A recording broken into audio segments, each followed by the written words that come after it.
নমস্কার বন্ধুরা, আমি সৌরভ। আপনাদের সকলকে সৌরভ রিয়াকশন চ্যানেলে স্বাগত জানাই। প্রথমেই সকলকে জানাই হ্যাপি নিউ ইয়ারের অনেক অনেক শুভেচ্ছা। নতুন বছর সবার ভালো কাটুক।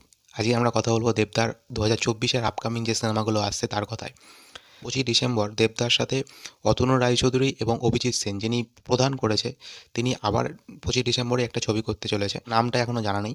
সেকেন্ড যেটা আপডেট এসছে সেটা হলো সৃজিত মুখার্জির সাথে দেবদার একটা ছবি আসছে, সেটার নাম হলো টেক্কা, যার অপোজিটে রুক্মিণী মৈত্র আছে। এছাড়াও রয়েছে পরাণ বন্দ্যোপাধ্যায় এবং জানা যাচ্ছে টোটা রায়চৌধুরী, যাকে দেখা যাবে।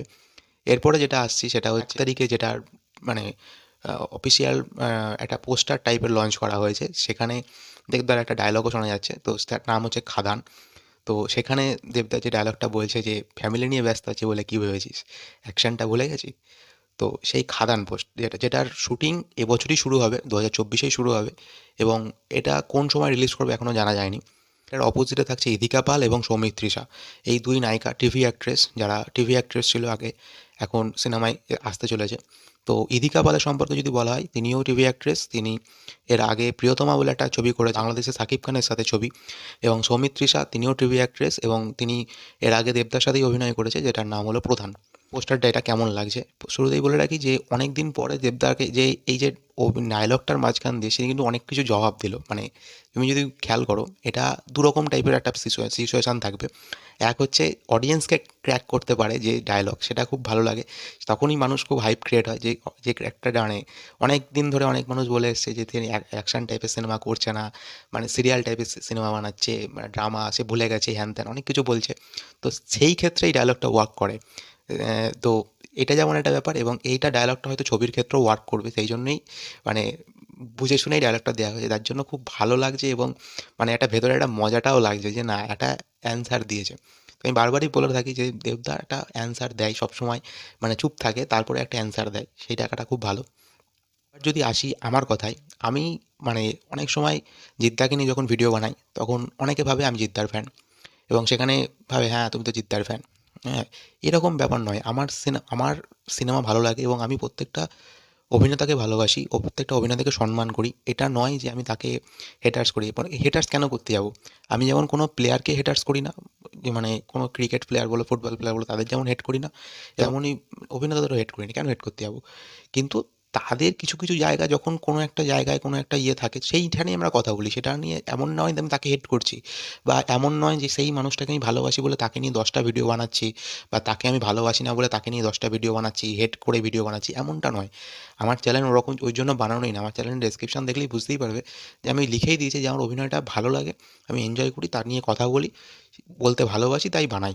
এটার বাইরে আর কিছু নয় যে আমি জিতকে নিয়ে ভিডিও বানাচ্ছি, মানে দেবদাকে কোনো একটা জায়গায় ক্রিটিসাইজ করছি, মানে আমি জিত ফ্যান, এমন তো নয়। এমন ভাবার কোনো দরকারই নেই। এবার আমি আমার কথাই বলি যে দেবদার সম্পর্কে যদি কিছু কথা বলা হয়, তাহলে আমি এই ভিডিওটার মধ্যে বলি। আমি বাঘাযতীন পোস্টার যখন লঞ্চ করেছিল, সেই সময় আমি একটা কথা বলেছিলাম যে দেবদার একটা কমার্শিয়াল মুভিতে একটা ভালো, মানে স্ট্রং পয়েন্ট আছে। সেটা কি? সেটা হলো তার ডান্স।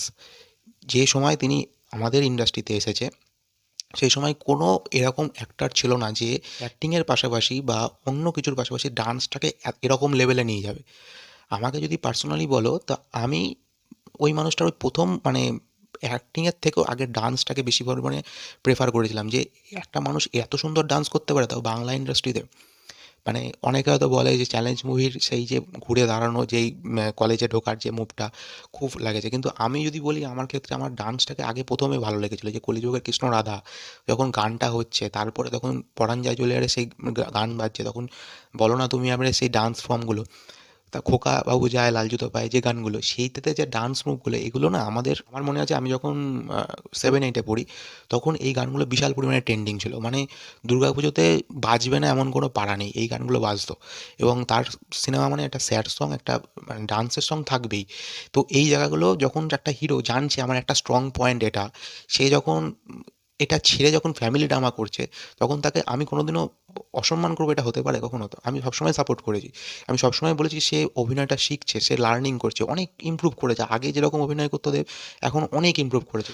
তোমরা একটা খেয়াল করে দেখতে পারো, আমাদের ইন্ডাস্ট্রি যদি মানে খুব বড় লেজেন্ডারি কথা বলা হয়, উত্তম কুমারের পর প্রসেনজিতের নামটা আসে কিন্তু। তো আমি তাকে উদাহরণ দিয়েই বলি, প্রসেনজিৎ চ্যাটার্জি কিন্তু একটা টাইমে কিন্তু কমার্শিয়াল সিনেমা প্রচুর পরিমাণে করেছে, কিন্তু তারপরে সে একটা টাইমে গিয়ে অটোগ্রাফ করছে, সে একটা টাইমে গিয়ে বাউলের চরিত্রে অভিনয় করছে, সে একটা টাইমে গিয়ে ইয়ে চোখের বালি করছে। তো এই সময় কি হয়, এই দর্শকগুলোর জন্যও সে কাজ করছে। একটা সময় গিয়ে সে কাকাবাবু করছে।